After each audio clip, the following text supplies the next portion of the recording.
Roster mania has all been rumors up until now, and now official announcements have finally been made. And the reason for that is because 7 days ago, March 4th, 2026, 9 a.m., was the off-season roster transfer window lock. So roster lock happens, you have to submit your rosters, your full rosters, and you have to be done. And at that point, people have probably already signed contracts, shit's already done, so things can start getting announced now. Effects and decisions are finalized. The first one and the most significant one, obviously, is going to be Falcons letting go of Shaiiko. Falcons esports tweeted out, "One of the greatest to ever touch the game. Thank you, Shaiiko." After watching the documentary, I still think, I still think he's one of the top players in the game. I think out of the players, again, that kind of get criticized a lot for that GOAT debate, he is the closest to the top. And he had disgusting games, disgusting performances at SI. Like those clips you just saw brought regardless of him, even if your criticism is he disappears in those big games, he goes triple negative in those big games at the end of the day where they get eliminated, he drops nukes to get them there, at least this last year. Yesterday I reacted to the documentary. Go watch that video if you haven't seen that video, but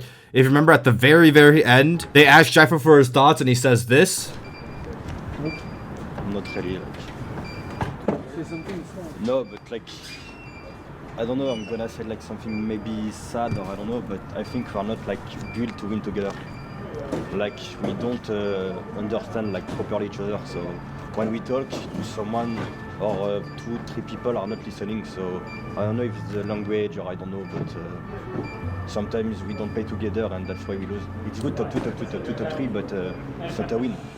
So for me at the end we don't understand each other, so yeah, just build together. Which is really sad because and it makes you also wonder, if it was, a mutual decision or not, whether Shaiiko was also looking to branch out into different options or not. But regardless, there's a lot of love shown between the players. Solotov tweets out, quote retweets, said, "Best player I've ever played with. It was his idea building this lineup and we had a great run with the bittersweet ending. Wish you nothing but the best." Now, I know a lot of people are familiar with this, but for those who are not familiar with the lineup, basically Shaiiko was on a full French roster with BDS, and ever since he created this hybrid super team with Uzis and Solotov from XM&M, they've basically went on an absolute tear. They got first, it's the start of 2024. Was this with that roster? Yeah, that was with the new roster. Yeah, since the start of 2024, they won Malta, they won EU, they got second at Manchester, they won EWC, they got second at Montreal, they got second at Invite, they got, they got second at EML, I guess, but they won EU Stage 2, they got second at Munich, and they got third at SI. That is literally an insane level of consistency. That's a dynasty level of consistency. So regardless of what you think and what you criticize, most pros look at that as a overwhelming success. Pros can only dream of having that level of consistency and achievement. Obviously, a win would have been really, really nice in there, and they did win EWC, but a win in a Ubisoft circuit tournament would have been really, really nice for the glory and the legacy. But it's unfortunate they didn't get anything together because they were so fucking good. But yeah, Bride also quote retweeted it again. That's been his duo for the longest time. One of the greatest players I've ever played with, but also one of the good friend in my life. 6 years as a teammate, but it feels like 2 weeks. Was always a pleasure and enjoyable moments to play with you. I hope nothing but the best for you no matter what. Dancing. So Shaiiko retweets it himself. He says, "Thank you, Falcons, for everything. I'm not done yet. See you soon." Obviously, the most important part of this tweet is that he's not done. So at the end of the day, it's a bittersweet end to an era, I would say. Shaiiko, Bride, EFAC, the French trio, literally a monster trio of players, right? Arguably the best in their respective roles of all time. If you were to look at the best players who accomplishes their roles effectively, you look at those three. So again, kind of I guess in this video, it's just the vibe is more melancholy. If you want me talking about and speculating problems and thinking about that, go look at all my other roster rumor videos. This one is kind of just it's official, it's happened, and it's just ripped to an era and ripped to a legend, and I'm excited to see. Hopefully for him, right? Since watching him when I was a kid. Hopefully, maybe on a new team environment, maybe he starts going absolutely fucking insane and going nuke. right, and having a lot of fun. And that's the most you could hope for when you watch people play this game. Like, you want them to still enjoy the game. That's how I feel, at least, right? Regardless of whatever I say, you know, in all these videos to stir this shit, I do hope a lot of these pros the best. And even like at the end of that Falcons documentary, like that was like the most mature thing said, in my opinion, that probably that whole documentary. EFAT quote retweeted said, "A lot of good memories, a lot of win, and became good friend. Good luck for next. I'm sure you will do really good, like always." Because he will. All right, he's built like that. In other news, in EU, G2 officially have let go of Loira. Today, Demon time is officially over. Almost 2 years of pop-off moments, trash talking and winning.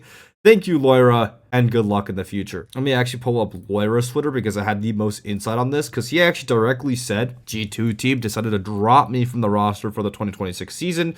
For fans that followed me this way, I cannot thank you guys enough and always be grateful to have you with me. For the ones still following me, great news coming. A great story to be built next. And then he recaps G2. He said he joined G2, couldn't have asked for a bigger step up, because it was. He went from Black Dragons to G2. Black Dragons at the time was kind of a nothing burger, contender, and G2's like a more stable, more solid contender, especially after they got Zach. But he said he found his identity with them. The team changed him in Blaz, and he thanks his teammates. And oh wow, Rabulin saying that he was a reward. Now, this is one of the roster moves that if he was dropped, I probably disagree with this roster move. I can see how Falcons thought they needed to change, and therefore Shaiiko maybe also thought he needed to change, and maybe that like runs around, and I feel like I could understand that one more than this one, honestly, because a large amount of G2's success was owed to Loira hero playing them out of really, really terrible situations. Now, the replacement is rumored to be Benjamin Master for that particular role, obviously, and I think that's a very, very good replacement. I think Benjamin Master literally plays exactly what Loira plays, but the factor that Loira had, I don't know, I think it was very good. I thought whenever these rumors were first happening, I thought it was because Loira was interested in coming back home to Brazil. And that being said, if that's the case, and he was, and then he gets dropped, it could be that the team didn't feel secure with Loira looking at other options, and they wanted someone fully committed to them. But then again, I don't know shit, right? So that's just like a lot of speculation. That's just narrative that I'm throwing out there right now. But if it was purely like Loira wanted to stay on G2 no matter what, and G2 dropped them, I sort of disagree with it, because I just think Loira's insanely good. But at the end of the day, if that's the change they want to make, that's the change they want to make. Stompin retweets it, says, "Enjoyed my time teaming with this crazy guy. Definitely one of the best players in the world. Unfortunately, things just didn't work out. Be great, Demon." Or said, "What a duo. See you around, twin." So a little bit of a sad day overall. Reddit's general reaction, apparently he was rather dropped than actually wanted to go back to Brazil. Is one of the most surprising drops in recent times. Yes, he wasn't good last 3 months, but he was arguably the best player in the world first half of the season. That's fair, very, very fair. Yeah, Loira said on Twitter he dropped. That was pretty surprising. Live reaction, what the fuck is that? Can't believe it's real. Juber Shaiiko, you think? Oh, also Jum.G2 is not a real rumor. Like that is trolling. Like, you've got to be like, why would a pro player tweet out rumors like this and at Alamau? And why would Alamau respond to this if this was a real rumor? Guys, this is not real. Not real, guys. Stop falling for that. Thank you, Loira, for the time we spent the last 2 years. One of the best players to ever touch a game. An honor to play by your side. For the fans who are curious, there isn't much to say. We felt we should go in a different direction and try something new. I know Loira has a great future ahead of him. I'm excited to see him again as a poet. Good luck to you both. You're going to smash it. Oh. Damn. This guy's fucking flaming and shit, bruh. Okay, so yeah, G2 wanted to go in a different direction, okay. Craziest part is he was dropped. Yeah, I agree with that. Dropping Loira is wild. Again, so the theorized roster, again, the only Velocore, they give this up, I appreciate it, man. The thing is, I've already talked about this roster in probably like every single one of my last couple videos. This video, like there's 5 videos, so I'm not gonna fucking talk about it the same way again. The theorized roster: Benjamin, Shaiiko, Stompin, Doki, Alamau. One of Shaiiko or Stompin will have to play a more supportive role. If the only thing I will have to say is, if you think that's a stupid thing to put Stompin on support because you're a Jinxie fan and don't understand how the game works, please like just check your logic. You think he should play frag because he puts up numbers. The people that play frag in Siege as of right now have some of the most inconsistent numbers overall. The people that have the highest numbers play that supportive role. Stompin is already on a more supportive role, playing mailbox cut positions like JV92, like these other players that go overwhelmingly positive, because your job is to clean up and you will be alive a lot more. You'll have a lot less deaths, and you'll be able to refrag a lot more people, getting you a lot more guaranteed kills and guaranteed less deaths. So if you put Stompin on frag, his stats will go down and you will have nothing more to cry about when he's getting sold. Let's think. That is my one take on it, is that he can play anything. I think he's a very flexible player. We've seen him lurk up staircases and get a bunch of kills. We've seen him play on cuts. We've seen him play thermite. He's performed on all of them, and the common factor is he's a slow, methodical player. He's not explosive like Doki or Loira or Betchabaster, and therefore those players must be fast because they are rate limiters for your team. Just like how Cyber, if FaZe didn't have Cyber, which is an explosive, crazy fast player, they would be terrible because the rest of the team is insanely slow. Right? You need that rate setter. You need the guy that open up the rounds for you and sacrifice his life for you. The other one for EU is, now we're going back into rumor territory, is, oh yeah, before I talk about that, I mean, I guess, also, I think watching that Falcons documentary made me change my mind a little bit, because the opinion I held was that the new G2 roster, like, the opinion that I held was that the Falcons roster plus Joom minus Shaiiko, and the G2 roster plus Shaiiko, before was that this was the more net positive. Again, in the last video I said, and I've said it in so many videos, I think they're going to be top 2 EML teams regardless. But I think at S tiers, I said I thought this will be a top 6 S tier team, and I said I thought Falcons would be a top, like, potential to get a ring. I think this, like I said, I thought the Falcons had a more ring potential than G2. I think I want to take that back after watching that Falcons documentary, because it's still Solotov and Leaky Fact putting a lot of that mental pressure regardless. So even if Joom gives you more flexibility, because Shaiiko, he plays like more Blackbeard, he plays the operator like the Shaiiko can and that Shaiiko can't. I think G2 still will be, because I think Stompin can be so good at support, I think it'll be fine, right? Like, because here's the thing. Here's a G2 cycle. This is a G2 cycle, right? The G2 cycle is, like in Blas's tweets, he said, I sacrificed myself so the team would succeed, right? You see this happen all the time. They take a bunch of like X Factor stars, and then they shove them onto support. Like they pick up a bunch of X Factor star players, and then they like force one of them to play support. We saw this with the Blur iteration of the roster where Blur was put on support. We saw this with the Blaz roster. Oh, thank you for the biddies, Hunter. And now we're going to see this with Stompin. I think it's going to be Stompin because I think Shaiko's going to take on the more cut rules, right? Cuts, right? And then potentially Deimos when that happens, obviously. Nomad, but we see him play more Nomad. We see him play more Brava. We see him play more Flores, which is like signature of those cut rules. That's typically the operators he plays on attack, and therefore Stompin will be shoved into support. And I actually think Stompin's a really good. I think Stompin can do everything. I think he's pretty vocal. I think he's really smart. I don't know. The only thing is like plants. Is he good at plants? If he is good at plants, then he's a complete player, and I think it'll be fine. And I think they'll have a pretty balanced roster actually. So I think like in a G2 success, like when you watch, shout out to Maze VC. Maze made a video about how Shaiiko is not the answer, and that G2 keeps, really great video on how they keep shoving people all in supports, and it just depends on how well they can play it. Blur did it well, and they won a world championship. I think that's going to be the case too. So I'm starting to think again. It'll depend a lot more on how they structure, how Romalio structures the culture and stuff. But we'll see. Okay, the next EU rumor is Nafe and CTZN to Secret, which is like in my opinion, is just, listen, I think I actually think Nafe and CTZN are really great players, but I think because their last player was fucking Joom, I think it's a downgrade at the end of the day. Now that being said, I think Nafe is really great in this scenario, if he is allowed to focus on his just pure gameplay and not on fully leading the team.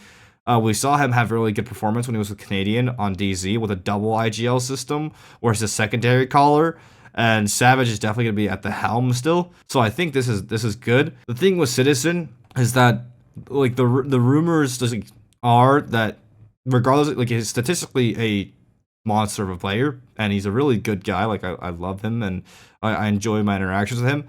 But like aside from that, from a purely professional standpoint, like the rumors are that he has attitude issues, and despite his performances, like that's the that's like the general like consensus on maybe being what holds his teams back, because he does put up monster performances, but on teams like G2 back in 2023, like they lost him for Benjamin Master and they instantly rocketed to top 1 at Invite, right? And you see a lot of these teams kind of like when they lose Citizen, they perform quote unquote better, right? Because maybe after a long time of being with the team, frictions arise, but like you hear similar things being said about Canadian as well, but Canadian is regarded in a completely different light. So, and he's, he wins. So like it's how you will take it.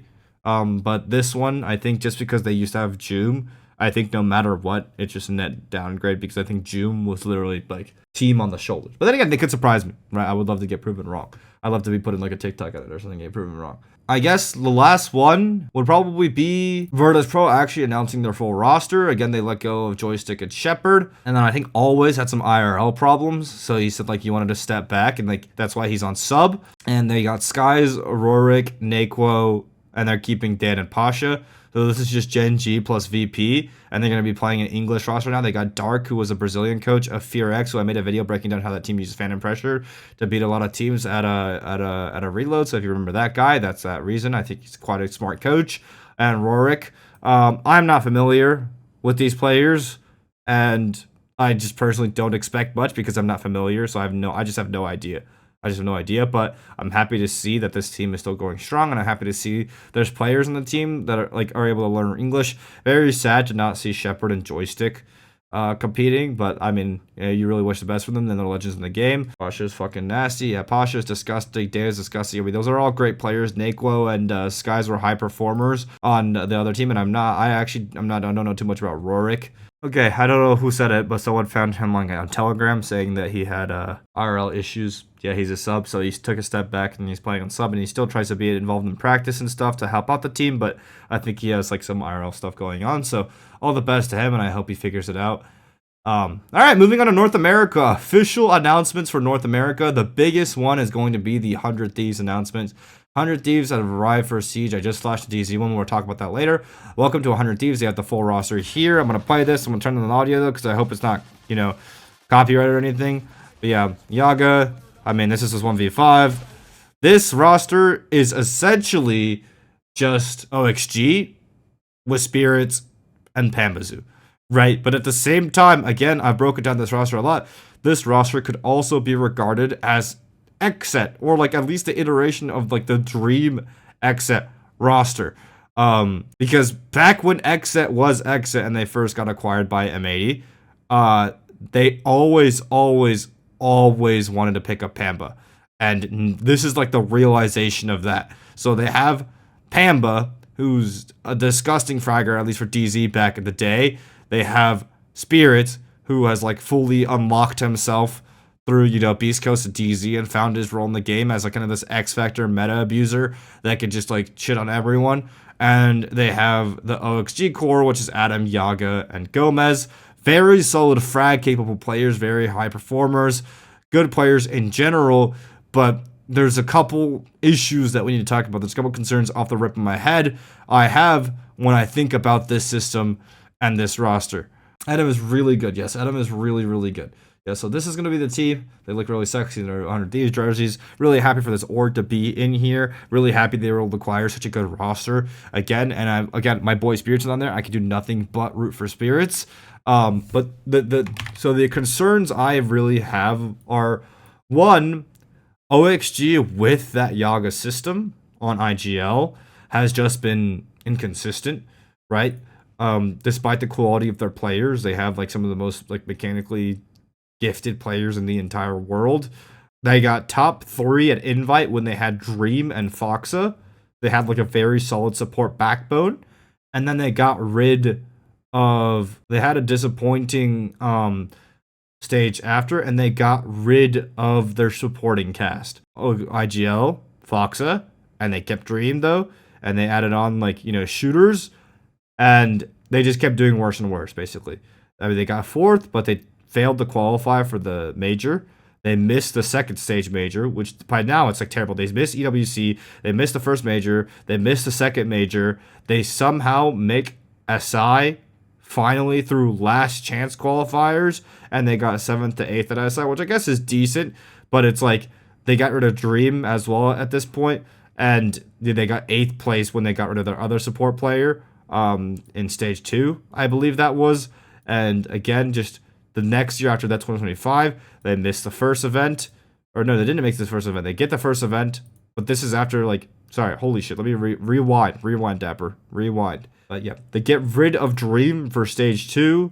They do even worse now with less supports, less voices, more shooters.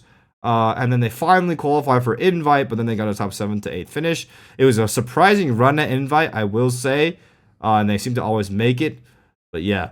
And then finally they get a support and they replace their coach, and they get like not replaced, but they put Kizzy onto head coach to take off Redeemer, because Redeemer is more of a manager at the end of the day. They get Forrest and a full IGL, and he revamps the system. And I know, but I heard more recently Yaga already took over the IGL role at SSI, but with Forrest at the helm, and then like with an actual supportive like lead, they have 4th place in North America and actually make an event that isn't SI for the first time in a year, right? Like through a Pro League stage. And then they ended up not making the major at Munich, despite having one of the best starts to stage 2, I think, ever in the regular season. And then they go through North American LCQ and make SI again and do a little bit worse than last year. But I think at this point they already switched Yaga back into IGL, but I'm also not sure if Yaga was or was not the IGL the entire time. Now, that being said, that's one roster we can compare this to, right? Which is OXG roster, which if you look at that, you're like, okay, if it's just OXG, I'm not going to expect much. But the second roster to compare them to is XSET. And XSET, at the end of their times, you know, Spirits, Yaga, Gomez. That core. And that core, Yaga was dropped near the end, but, or sorry, not Yaga, I mean Spirits and Yaga were dropped at one point, but they got 5th through 8th, Charlotte Major, and they got 3rd through 4th, Berlin Major, and they would eventually lose the winners of the Berlin Major and the 2nd place of the Charlotte Major. So they were actually pretty fucking good. They were actually pretty fucking good, right? They were a consistently top playoffs main stage at events, and that's all you could really ask for. So if it's going to be the XSET version of that roster, that's really good. That being said, the thing that made XSET work as a team is a lot of friendship, I would say. Like, friendship vibes where, like, you know, I heard from Kino himself. He said that, like, at that time, it's like they would do really well when they were playing, like, for fun together. And they didn't put the pressure on themselves to perform. And whenever they put the pressure on themselves to perform, they would just end up underperforming. And that's something that's kind of like, it's, you need to, finding the balance of, you know, developing and reaching high and also having fun is the key to winning. But yeah, the time that was a little issue. Yeah, friendship team plus Pamba, but you know, it's my boy Spirits. I believe in him. I believe they're cooking up devious shit. The only thing I'm really worried about this roster is attitude and culture. Like, OXG has had a history of occasionally just not trying in scrims. During the coach timeouts at Invite that we heard Kizzy give, there were some where I felt like he just wasn't being listened to. So the biggest thing is if they can adhere to our culture and not just put in the work, because Gomez said like they have like put in a lot of work and worked the hardest they've ever worked before, which is, you know, crazy considering that's kind of like a bare minimum. But at some point, like when they started double scrimming and like working harder than ever before, and they still weren't finding the success, it's like it's not really about the time you put in; it's about how intentional you are with it, right? And so the biggest thing for them is, I just really hope that they can really, with Spirits getting back in, with Pamba getting in, they can cement an actually accountable culture and not kind of, I think they've been culture holding themselves back as players for the longest time. Essentially, those OXG rosters, I genuinely think they have just been culturally holding themselves back this whole time. And if they watch this video and get mad at me and they seem confused, I promise you, just putting in the hours, not enough. That's it. You have to be intentional with that time. So that's the biggest thing I think for them, for me, that I see hurdle wise is going to be that culture hurdle. Can you intentionally work hard and make the most of your time in practice? And I think that will push you a lot longer on the way. The next one I think that was announced is DarkZero. DarkZero said they're here to stay. Fultz, J9O, Kino, and JR Newers. And the coach is Callout. They announced Callout. Again, so this is just SSG, right? Plus Kino and plus NJR, which is disgusting on paper. Kino recently major winning player on Shields with M80, and NJR is obviously a top NA player of all time and one of the most consistent players of all time. He also always performs on that mailbox role. Same with Jane. I know that's why I talk about stomping. You know, when you want to keep on that role, if you want him to go triple positive every single game. But then again, the big concern people have with this roster again is just pacing. Jane and NJR essentially fill that same mailboxy role. Fultz is support now, and Newers is not a true entry. He plays more of that second entry, sentry turret kind of stuff. Kino is really the only recently fast-paced player. Now that being said, if you go back to earlier in the player careers, Fultz played entry for SSG when they won SI in 2020. Jane I know played entry back at T3, back on Team Zeno. So there is capability for roles to be switched around, for there to be main fraggers. I would guess it'd be J9O off the top of my head, if anything. So, you know, first entry J9O, second entry Newers, Kino on the X Factor, and then they can maybe probably still go fast after that. But if you have a team that's good at going fast like this, Call Up can maybe also mold that too, and it's be a very scary team, because a team that knows how to go slow and also like create break points in the round, tempo breaks, what I like to call them, is basically the identity of Beast Coast, right? Like we would like just 3-2-1 hit a plant, 3-2-1 hit a rush, 3-2-1 hit a fast execute, and just completely reset and play completely slow and punish enemy on all their movement. I think it's a really good identity to have. One of the last pieces of news, Team Liquid officially say goodbye to Nesk. Now Nesk, if you don't know, is one of the legends of the game. I think he has the highest kills all time in Siege as of right now. No, he does not. Palu overtook him, but he was second place, and he just recently retired, and Palu had an event. Damn. Wow. All these things fall apart when I decide to fucking talk about them. Literally, Palu, every time I used to say Palu has like the most kills of all time and the best KD of all time, and that's why stats don't matter, because he hasn't won like any really like Ubisoft S tiers or any S tiers in general. Like, Nesk has always been number one, and now that I want to say Nesk is number one, it flipped around. Like, are you fucking kidding me, bro? It always flips around. That being said, legend of the game in Brazil, he is the main reason why he's the hero for a lot of the current pro players. Like if you think of Herds, who was in the GOAT contention, he's had GOAT inspiration for Nesk, because Nesk is like the boatload to kids over there in Brazil, right? Like Nesk is like the reason a lot of people started playing. It was years competing against this guy, and without a doubt, Siege will miss him. God bless you and your family. You arrived, you built the legacy, became the face of Rainbow Six in the world, a close chapter of true idol. The story of Team Liquid won't be the same without you, Nesk. You will always be part of our family.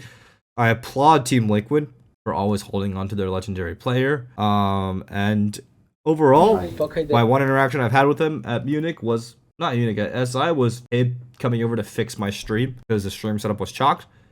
He's a nice guy. And yeah, I guess we'll just react to this. We could fast cut to the stepper. Você faz alguma ideia? Não, nada. Nesk, gravação amanhã, vende camisa 25 anos e calça joga. Então, tem player aberto aí? Você pode abrir e dar play pra nós? Oh, is it gonna be like a sad send-off video? Não tinha como começar esse vídeo sem dar esse grito aqui, né? Porque, meu irmão, quem conviveu com o Nesk sabe que volta e meia era igual um louco, né? E eu tentei algumas vezes montar um time com ele no Battlefield 4, né? Sempre aos 45 do segundo tempo. Oh, it's gonna be a sad goodbye video. Fuck me, man. Well, we're in the mood for melancholy right now. But again, if you're new to my channel, Nesk is like the Bola of Brazil, like to the Brazilian scene. He's just this legend that inspired all of the current day pros to play the game professionally. Right, he is a fucking legend over there. Tava pra trás. Umas 3 vezes isso. This is significant. Don't click off, bro. Learn some history. You know, you gotta pay tribute, right? You get into anything, you gotta learn the history, pay tribute, right? E quando o Bud me chamou lá atrás pra fazer um time com a BD e ele chamou o Nesk, eu falei, chama outro porque o Nesk não vai. Já me deu bolo 3 vezes no Battlefield. Acabou que ele foi. Foi muito legal aí. Um cara que tinha uma mira absurda. Eu acho que primeiro a gente tem que dar parabéns pra ele pela paciência que ele teve esses anos todos aí. E eu não tive. Uma história engraçada que ninguém sabe. Na época da BRK, eu e o Nesk, por um ano, a gente dormiu na mesma cama. E pra mim, ele é um grande amigo. Jogamos muito tempo juntos. Conseguimos conquistar a Pro League. Obrigado, Neskão, por tudo. O Nesk estava presente na compra da... Ah, Sexy Cake. Criança que eu pedi a Amanda em casamento. Se ele não tivesse presente, eu não conseguia comprar. Meu cartão foi recusado. Ele foi lá e pagou. What a good guy. He bought the engagement ring for Sexy Cake. Foi tipo destino, assim. Eu tava muito nervoso. Eu falei, pô, Neskão, eu vou bem aqui, me ajuda, sei lá, alguma coisa. Ele... Mano, na hora foi pra lá, tá ligado? Me ajudou. Teve uma época que a gente dormiu no mesmo quarto, ele me aconselhou em muitas coisas, assim, ele me ajudou a crescer muito como pessoa. Ele é um cara muito importante, assim. E na época que teve GG Vaza, os dois times acabaram brigando entre si, tanto a T-Liquid como a FaZe. Acabou não se gostando naquela época. O cameraman quer passar uma cal. Passa aí. O cameraman quer passar a cal aqui. Bom, se o problema aqui é ter título pra ter moral pra falar alguma coisa, então vaza, fi, vaza. Rapaz. Pegou, papai, pau pegou. Era um pouco até engraçado porque a gente acabava farpando entre os jogos, então eu achava até um pouco engraçado. Era triste só quando perdia, né? Meados de 2014, Julio. 2013, eu nem lembro. Jogando Battlefield ainda, e aí esse cara entrou no TS. Ele já é doidão agora, imagina 12 anos atrás. Ele entrou no TeamSpeak, começou a zaralhar, fazer barulho, daquele jeitão dele, né? Eu pensei, putz, que cara chato, tomara que ele não caia do meu time. Joguei anos com ele, e aí acostumei, né, com a loucura dele. Katowice, Year 2, Season 1. Oh, holy shit, Fabi. Wait, hold on. They're not just Brazilians in this shit, bro. What the fuck? We played them in the grand final. And Nesk, he was just demolishing everyone. Hardworking, dedicated, and obviously passion. He was a player we always feared when we went up against. If there's someone who's going to have a good game, we always thought it was going to be him. Our decision and our prep work was solely based on how does Nesk play the game, what do we do to counter him, and that's how we won the game. Yeah, because back then he like again he was literally the bolo of his team. He was just like leaps. He was like literally Brazilian Shaiiko. Like he was one of the first players in like that region to start like stepping above mechanically and just demolishing everyone. Back then, when mechanics actually gave you a gap over other players, because players at the time just weren't that good aim wise, right? Like running around like a freak just wasn't like a thing back then. That's why Bolo surprised everyone. People were like ban Bolo, because people weren't sparky back then. Just going after him. It's something we haven't shared about, but you know, when you respect someone that much and you know how good they are and how talented they are as a player, just the stuff that you do to counter them. Hey Nesk, I guess you're Pengu, what the fuck? Pengu in a liquid jersey? tired now, huh? Time flies when you're having fun. And I wanted to wear the jersey here. You know, this is a special one. It's my own personal first big loss in my career. And it was to you in Atlantic City. Yeah, that was back when the G2 like Penta Dynasty was like supposed to be undefeatable, and Team Liquid took them down, bro. And they was like, that was the team. That was the team in Brazil, the number 2 that finally surpassed and went number 1 at least for Pro League finals, and then back at Invite again, they just ran it back. So, yeah, crazy. And Budit was so kind after the game to give me his jersey right on stage, and I still have it. I forgot Bullet was on that team. Still keep it. It's a good memory, and it's a good thing to look back upon. You've had so many phenomenal moments in your career. You were always there for the fans. I've seen you suffering a huge loss in a grand final, taking a very small break to gather your things and have the team conversation and go, guys, now we go out and we talk to the fans who came here to support us. W Nesk, man. História pra contar, cara. Teve tantos aí durante esses anos que a gente jogou junto. Yeah, no jogo Paulo and Nesk were the duo for the longest time, and they were the top 1 and 2 rated players in the world all the time. Ali, mano, que na época foi duro ali pra mim. Eu era muito novo ainda. Cara, acabou o jogo assim, eu fiquei muito bolado. E o Neskão, depois assim, ele chegou, tipo, eu fui lá pro quarto até, ele veio conversar comigo, falar que, mano, fazia parte, né, da vida do competitivo, tipo, e realmente foi algo que, com o tempo, assim, me ajudou bastante, né? Tipo, eu era muito novo, muito moleque e, mano, me ajudou meio que não entrar num buraco, num limbo ali, né? Foi Brazil's so professional, man. Brazil's so, like, da hora. Shit, bro. Acho que um momento marcante também, a gente não pode negar, foi o nascimento da Mari, né? lembro bem, a gente tava no escritório antigo da Liquid, não era nem... I don't know who this is, I'm gonna be real. Like, congrats on your birth of your kid. I have no, I don't know. I don't know the lore behind this one. Facility ainda, foi a primeira vez que a gente encontrou, na verdade, a staff internacional da Liquid na Holanda. Na madrugada, a Camila me ligou, porque ninguém tava conseguindo falar com você tava hibernando, dormindo, e ficou o time inteiro batendo na porta, tentando arrombar pra poder falar com você, avisar que sua filha tava nascendo. Acho que isso também foi um momento muito legal. Por onde eu vou, que a galera me reconhece, pergunta pelo Nesk, cara, impressionante. E uma vez eu tava no shopping, aí o cara me reconheceu e falou: pô, cara, eu vendi um óculos pra Lauren, a esposa do Nesk, cara. Pô, sou muito fã do Nesk, não sei o que. O cara me ignorou completo. Aí eu mandei a foto pro Nesk, eu falei: ó, tem um fã aqui, ó. Tem como não, bicho. Quando a galera conhece o Nesk, você é completamente ignorado da parada. Mas foi divertido esse dia, cara. Foi bem engraçado. Pra mim, o Nesk é família, né? Então... I know this guy. This guy's the Team Liquid Brazil manager, I think, or like the head of the Brazil division or something. Conheço ele há 9 anos, sou padrinho de casamento, sou padrinho da segunda filha dele, o que é uma grande honra pra mim. Acho que foi uma das maiores honras que eu já tive, assim. A gente compartilha muitas histórias ao longo desses anos. Quando a gente ganhou o Atlantic City, a gente voltou pro quarto do hotel, a gente ficou sentado na beira da cama ali. Eu olhei pra ele e falei assim: cara, a gente ganhou mesmo? Não é uma pegadinha? Não sei, parecia tão surreal ali, aquele momento, por aquela fração de período, por aquele dia, a gente era o melhor time do mundo, né? Então, foi uma sensação muito boa. Neskão, você é gigante, tá ligado? Você é muito importante pra R6, você é um dos pais do Siege. Foi muito foda estar com você, ter ganhado um título com você. Fico muito feliz por ter sido parte dessa sua história também. Porque você, cara, você é gigante, mano. Pra todo mundo. How's he not cried, man? Dude, this guy's stone fucking cold, bro. Yeah, it's like an emotional ass video. This guy hasn't fucking cried a single time, bro. Desde o começo do Rainbow Six, ele é uma lenda, é um ídolo. Todo mundo se inspira nele.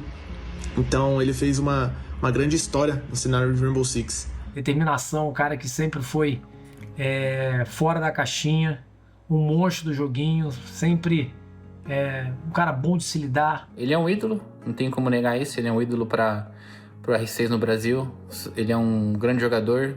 Eu acho que o Nesk é o Rainbow Six. Todo mundo que joga conhece ele, todo mundo que trabalha com Rainbow Six conhece ele. Se o cara assistiu Rainbow Six em 2016, ele vai dizer: pô, Neskão, pô, tá lá ainda e tal. Eu acho que é história, já fez muita história dentro e fora do jogo. É um cara que sempre foi espelho pra todo mundo, né? Eu nunca vi ele tretar com ninguém, um cara sempre de boa. Ensinou muita garotada aí a jogar. Fez um duo aí absurdo durante vários anos, né? Infelizmente a gente Again, like, yeah, they didn't win the title they want the most, but they were like the most statistically dominant players ever, KD-wise. Kills-wise, KD-wise, they were number 1 and 2. Conseguiu levantar aquele tão desejado título. Mas, pô, só agradecer a todo o caminho aí, né? Pô, foi muito da hora mesmo. Vai ficar marcado na história, com certeza, aí como um dos melhores. Pra levar ele como amigo aí pra vida toda. E é isso, só sucesso aí na nova caminhada. Tamo junto, Neskão. É bravo demais, valeu. You don't have to win the Hammer Win Invitationals to be seen as a successful player. I'm sure you know this, but in case you haven't thought about it this way, then you are massively successful. And you'll be spoken of many years after you retire. You represented your region of Brazil incredibly well, and I've been so honored to play both against you and also in a show match alongside you, and I hope to see you in the future. Take care, live life, and good luck in whatever is next. Nesk retiring is maybe a day I never thought I'd see coming, you know? He's been around forever. My first event ever, I played against him on the main stage, right? So it's been a crazy journey. I wish you all the best. Hopefully we'll see each other again, maybe even in Siege. Who knows? Acho que você construiu algo que é maior que isso tudo. Dude, like, honest to God, we're talking about pure impact on the game, like, Bolo and Nesk, like tied for number 1. Because you gotta think about it, the entire region of Brazil, which has been the best region in the entire world since 2021, they have dominated the Siege 2021. All the best teams have Brazilian coaches in other regions, right, or Brazilian players. Like, it's the Korea of Siege, as if it were League of Legends, but like a little bit less dominant, I guess, because Korea just doesn't lose in League of Legends. Like, at least other regions have a chance in League of Legends, or in Siege, right? Like, NA and EU have a chance. But that being said, like, that that the players that dominated from Brazil, so from 2021 up until now, are players that played because of Nesk. Period. All these players all see Nesk as their hero, as their inspiration, and the reason they play. Much like the players of today in NA watched Bolo growing up, stopped and watched Bolo growing up, all the players watched Bolo, all the players in Brazil watched Nesk growing up. That's insane impact. Tudo que é legado. Acho que hoje as Handy would never be a thing without Nesk, exactly. gerações que estão aí jogando, as pessoas que acompanharam o Rainbow Six ou até de outros cenários, tem em você uma referência, não só no Brasil, mas fora do Brasil também. E acho que isso é maior do que qualquer coisa, porque mostra o quão consistente, o quão talentoso e o quão importante você foi em toda essa jornada. Vai ser um prazer ver o Nesk do outro lado da tela. Neskão, boa sorte, conte comigo e só desejo todo o sucesso do mundo pra você. Eu acho que você tá bem encaminhado, é isso. Narrar a carreira do Nesk foi acompanhar a evolução de um menino talentoso para a maior lenda que esse jogo já viu. Foram anos descrevendo as jogadas que desafiavam a lógica para mim. Oh, o Nesk não apenas jogou o CIS, né? Ele moldou a forma como o Brasil é respeitado globalmente no FPS, né, cara? E se o conteúdo dele fora do servidor tiver 10% da genialidade que ele tinha dentro do servidor, o CID com certeza tá em ótimas mãos. Obrigado por tudo e foi uma honra ser a voz dessa sua jornada no CID, cara. Valeu. I think it might be a caster, né? Junto, Mili. Pô, maneiro pra caramba. Cara, vocês conseguiram falar com o Pengo e com o Faber. The Pengo Baby was crazy, so. E você viu que os caras falaram pra você também, né? Bizarro. Ixi. Ué? Que isso? Oh, is that a little daughter? Oh. Oh, what the fuck?